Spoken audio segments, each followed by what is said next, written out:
On the Fed, Janet Yellen, the president had some kind words for her yesterday. Does it make a difference to you as an investor whether she's reappointed? Well,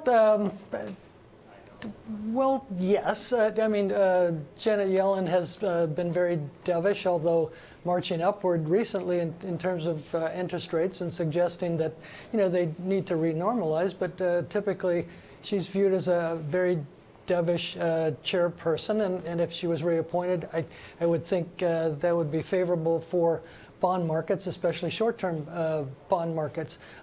Trump has the ability to appoint, at least 3 and maybe 5 Fed governors and presidents, as well as reappoint Janet Yellen if he so chooses. And so he has in his hands the, basically the complexion of the Federal Reserve over the next 5 or 10 years, and I would expect him to be very dovish in terms of your orientation.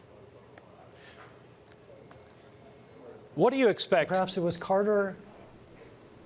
Well, I'm sorry? We lost you for just a minute, Bill. But let me just move on to the next question about the Fed, and that is, what do you expect from them? What do you want to hear from them in terms of the balance sheet?